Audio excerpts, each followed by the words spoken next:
"You're a disgrace." Those were the last words hurled at me before the door slammed and the life I thought I knew disappeared behind it. I didn't argue. I didn't cry. I simply walked away, carrying nothing but the sting of a judgment I never earned. My name is Naomi Jensen, and this is the moment that split my life clean in two. Before we dive into Julia's journey, drop a comment and let me know where you're listening from and what time it is for you right now. I'd love to know who's part of our community. My name is Julia now, but back then, I was just an asset in my father's portfolio. The dining room in our Lake Forest estate was always cold, even in July. That night, it felt like a crypt. My father, Thomas, didn't bother with pleasantries or small talk about my day. He simply pushed a document across the mahogany table. It slid with a hiss, stopping right next to my untouched wine glass. It was a merger contract. At least, that's what it looked like on the surface. But when I read the terms, the legal jargon dissolved into a simple, brutal reality. It wasn't just about merging his failing commercial airline with a venture capital firm. It was a trade. The $150 million injection was contingent on a personal alliance between the two families. Specifically, between me and Brandon, the arrogant son of the VC firm's chairman.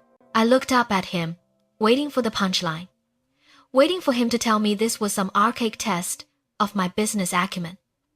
But his face was stone. He was serious. He was selling me. I tried to keep my voice steady. I reminded him that I had just graduated top of my class in aerospace engineering. I had patents pending. I had ideas that could save his fleet without selling out to vultures like Brandon. I wasn't a bargaining chip. I was an engineer. Thomas laughed. It was a dry, dismissive sound that echoed off the high ceilings. He leaned forward, his eyes devoid of any warmth, any pride. He told me that engineering was a man's world. He said my degree was a cute hobby, something to keep me busy until I fulfilled my real purpose, my value. He explained with terrifying calm. Wasn't in my brain or my designs. It was in my last name and my ability to secure this deal. I was the bridge between him and the money. Nothing more. I looked at my mother, Patricia. She was sitting at the other end of the table, swirling her Chardonnay, her gaze fixed on the floral arrangement in the center. She heard every word. She heard him reduce her daughter to a line item in a contract. She heard him dismiss my entire future. And she did nothing. She took a sip of wine, careful not to smudge her lipstick, and remained silent. That silence was louder than his shouting. It told me everything I needed to know about my place in this family. I wasn't a person to them. I was collateral and insurance policy against their declining relevance. If I stayed, I would suffocate. I would be Brandon's trophy wife, Thomas's obedient daughter, and Patricia's perfect doll. I would never fly. So I stood up. I didn't scream. I didn't throw the wine in his face. Even though my hand twitched with the urge, I just pushed the chair back. The scrape of wood against the floor was the only sound in the room. Thomas stood up too, his face reddening. He pointed a finger at me, trembling with rage. That's when he said it. That's when he called me a disgrace. He told me if I walked out that door, I was leaving with nothing. No trust fund, no contacts, no family name. I would be dead to them. I looked at him, really looked at him, and realized he wasn't a giant. He was just a desperate man trying to sell the only thing he had left. I looked at my mother, still staring at the flowers. And then I turned around and walked to the heavy oak door. I opened it, stepped into the night, and let it slam shut behind me. It was the most terrifying sound I had ever heard, and the most beautiful. I didn't pack a bag. I didn't have to. The clothes on my back were the only things I owned that didn't come with strings attached. I walked to my car, a sensible sedan I'd bought with my own tutoring money in college, and I drove. I didn't look in the rearview mirror. That's a movie trope, a sentimental gesture for people who think they're leaving something valuable behind. I wasn't leaving a home. I was escaping a containment facility. As the city limits of Lake Forest faded into the rearview, replaced by the endless stretch of the interstate, I expected to feel fear. I expected the crushing weight of being disowned, of being stripped of the Jensen safety net. But all I felt was the hum of the tires on the asphalt. For years, I had thought of my family as my anchor. People tell you that an anchor is a good thing. It keeps you grounded. It keeps you safe from the storm. But that night, staring at the white lines flashing by in the headlights, I realized the truth. Anchor isn't a safety device. It's a restraint. Its only function is to keep a ship from moving, to keep it static, to keep it tethered to the bottom. My father, with his mergers and his outdated ideas of power, was a 2-ton weight chained to my ankle. He didn't want me to sail. He wanted me to rest in the harbor so he could admire the paint job. Cutting the chain wasn't an act of betrayal. It was an act of physics. To move forward, the drag must be eliminated. I drove until the humidity of the Midwest evaporated, replaced by the dry baking heat of the Mojave Desert. I traded the marble floors and the air-conditioned silence of Illinois for a world of grit, sweat, and jet fuel. Mojave isn't pretty. It's a boneyard for airplanes and a birthing ground for the future of aerospace. It smells like burning rubber and ambition. It was perfect. I didn't use my last name. In this industry, Jensen meant old money and failing commercial liners. I used my middle name. I got a job as a junior structural engineer at a small hangar modifying cargo planes. I went from designing theoretical propulsion systems to wrenching bolts on landing gear in 100-degree heat.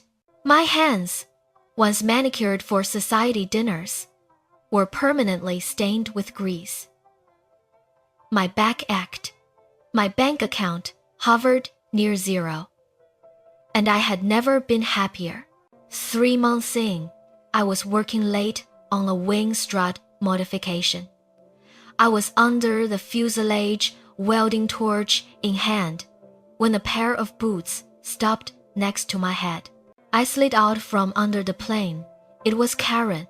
She was the lead engineer, a woman in her 60s, with skin weathered like old leather and eyes that could spot a hairline fracture from 50 feet away. She was a legend in the desert, a pilot who had test-flown experimental craft when my father was still playing golf. She looked at the weld I'd just finished. She looked at the schematics I had scribbled on a napkin during my lunch break, a redesign for the airflow over the flaps to reduce drag by 4%. "You're overqualified," she said. Her voice was like gravel. I wiped the sweat from my forehead. "I'm just doing the job, Karen." "I know who you are," she said. "I saw your name on the payroll. You're Thomas Jensen's kid." My stomach tightened. I waited for the dismissal.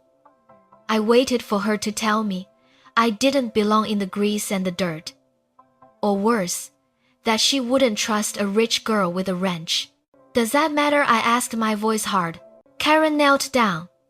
She picked up the napkin with my design. She studied it for a long moment, then looked me dead in the eye.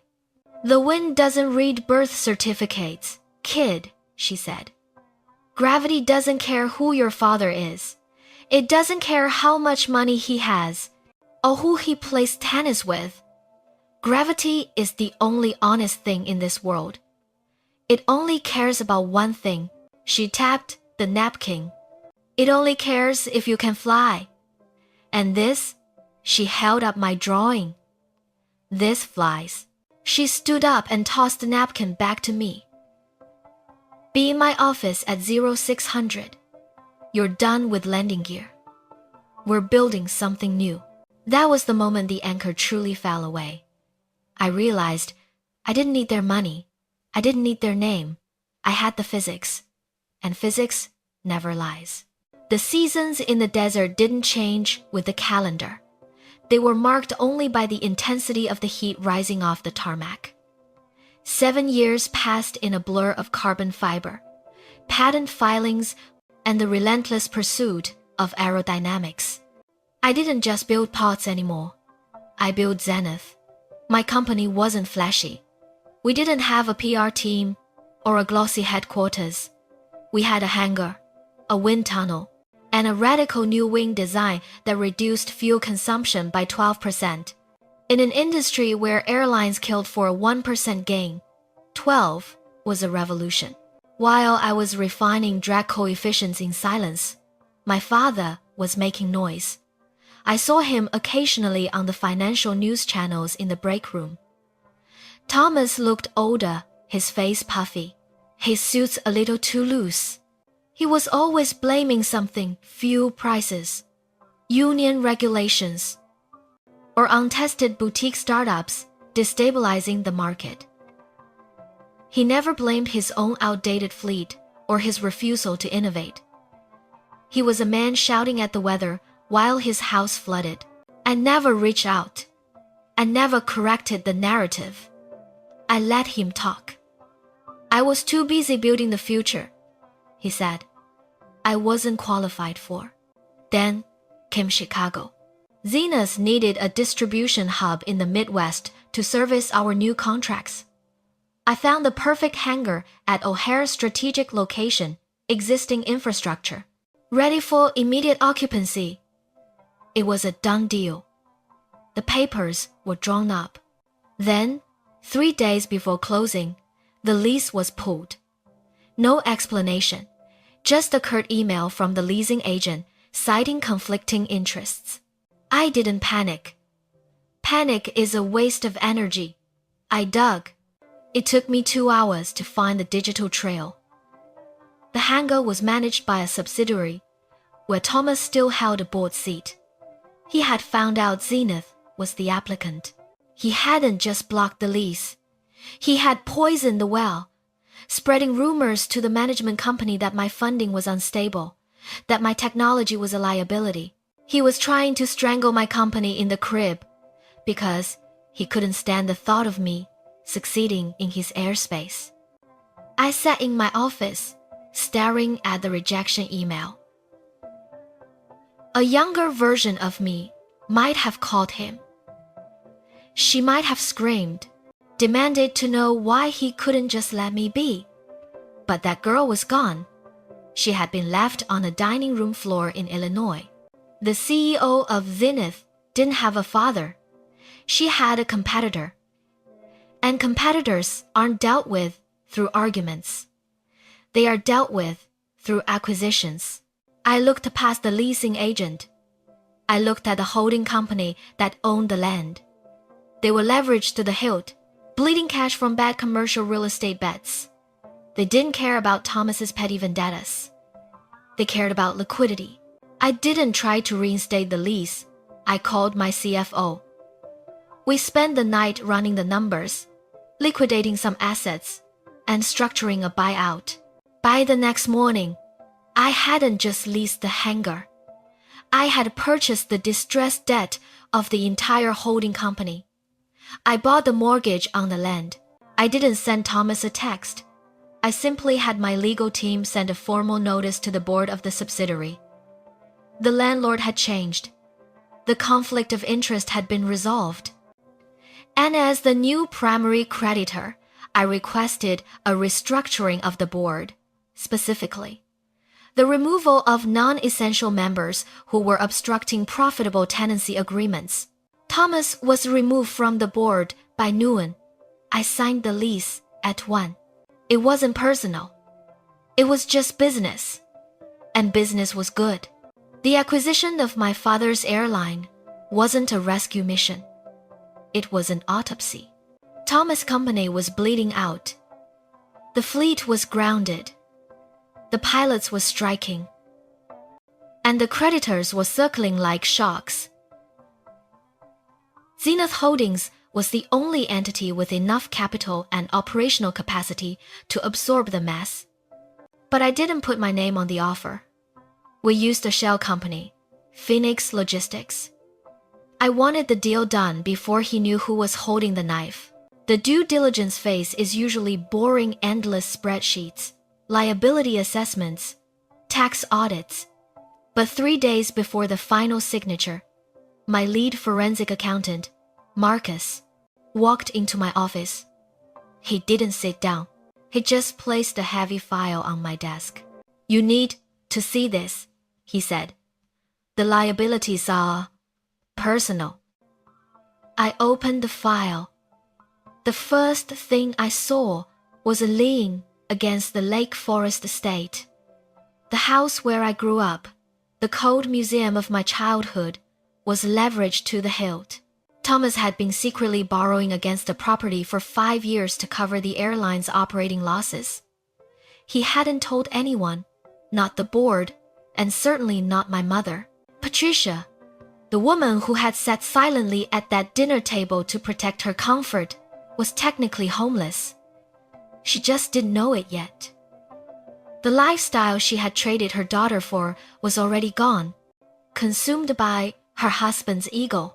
"There's more," Marcus said. He flipped to the back of the file. We found a recurring payment in the old ledgers. It was labeled consulting fees paid to a shell company owned by Thomas Jensen. The payments started 9 years ago. I looked at the date. It was the week before the dinner. The week before he tried to marry me off. "Who paid it?" I asked it, though the cold feeling in my gut told me I already knew. "Vanguard Capital," Marcus said. "Brandon's father's firm." I stared at the numbers. It wasn't a merger. It wasn't an alliance. It was a transaction. Brandon's family hadn't just demanded a marriage. They had paid for it.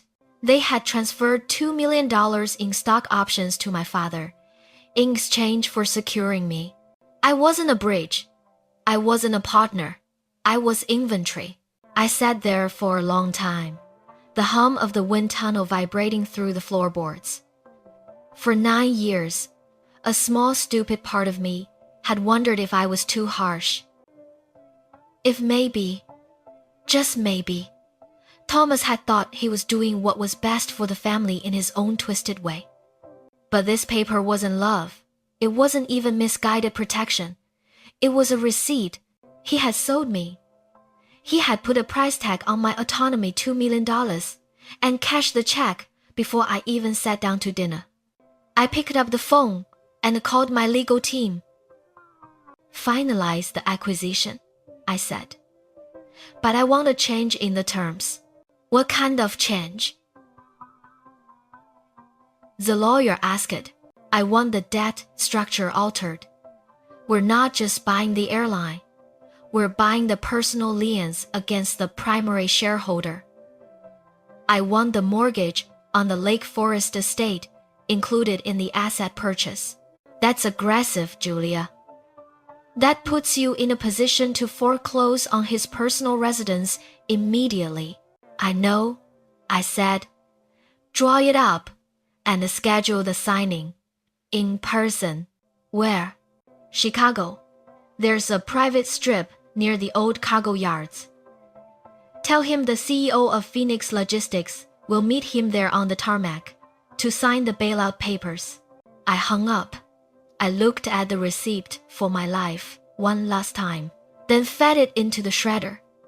The last trace of the daughter who wanted to be loved disappeared with the paper dust. The only thing left was the CEO who knew exactly what everything cost. The wind off Lake Michigan cuts through you like a knife. It's a wet, heavy cold that finds its way into your bones.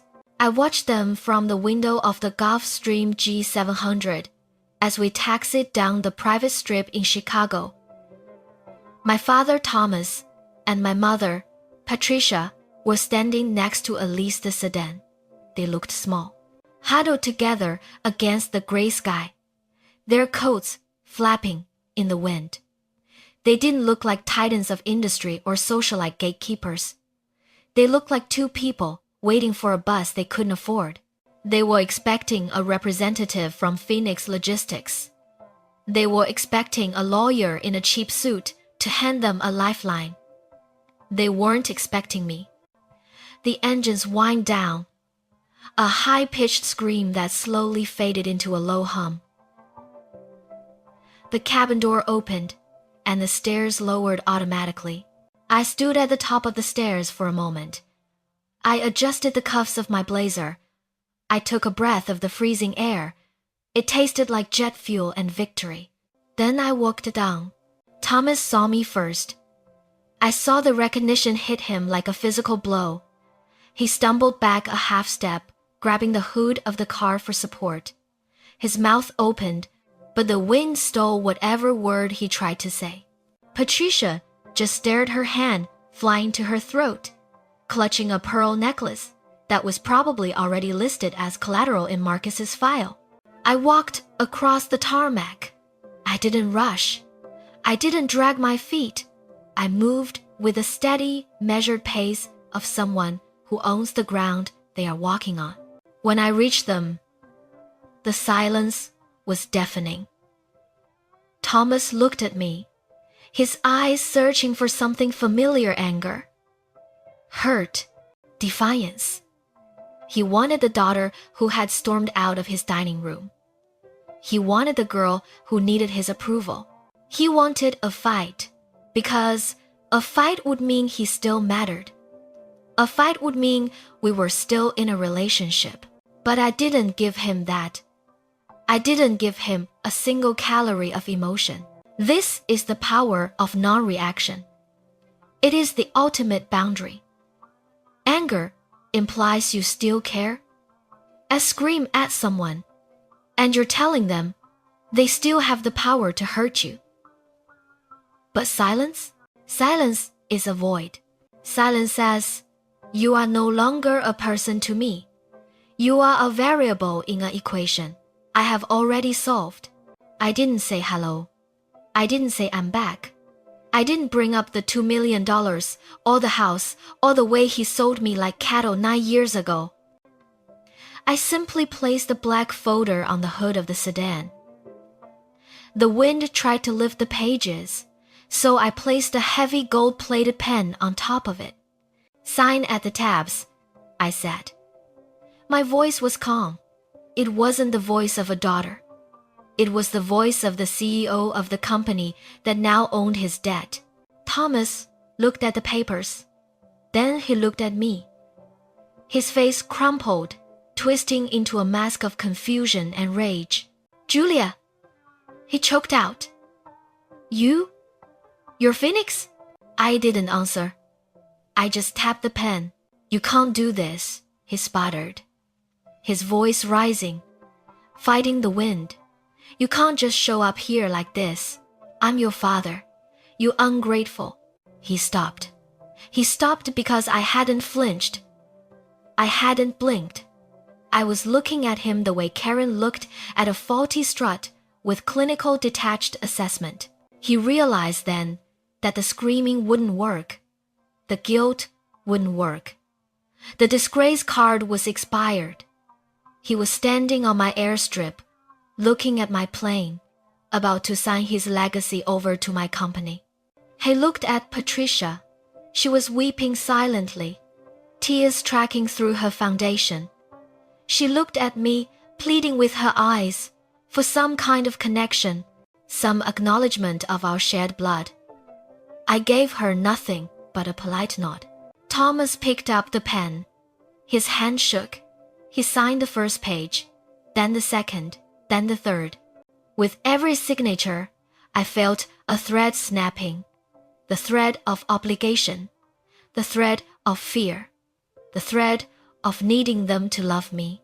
When he finished, he kept the pen.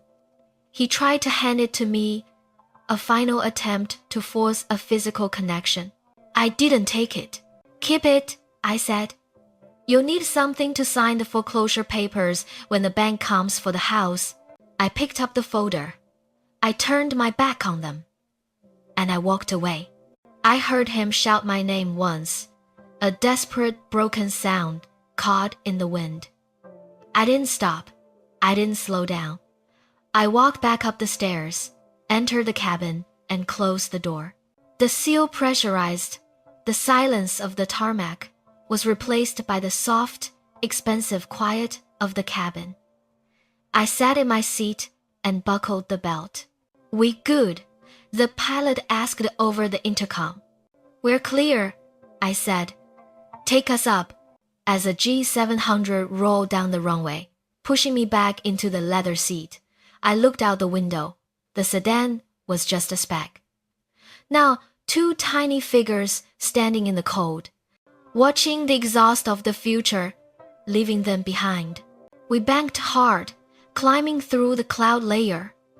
The gray Chicago sky gave way to blinding, brilliant sunlight. We were at 40,000 feet. The air was thin and clean. I looked down at the world below. It looked like a grid, like a schematic, small, manageable. My father had told me aviation was a man's world. He told me I was just a bridge to a man's success. He was wrong. The sky doesn't belong to men. It belongs to the engines that can conquer gravity. I had to build those engines. I had to build these wings. I opened my laptop. I had a meeting in London in 8 hours to discuss a new composite material for orbital re-entry vehicles. I had work to do. I didn't feel triumph. I didn't feel sad. I felt light. I was finally flying. If this story reminded you that your value is built, not inherited, hit that like button and share this with someone who needs to raise their own anchor. And don't forget to subscribe for more stories about redefining your own life.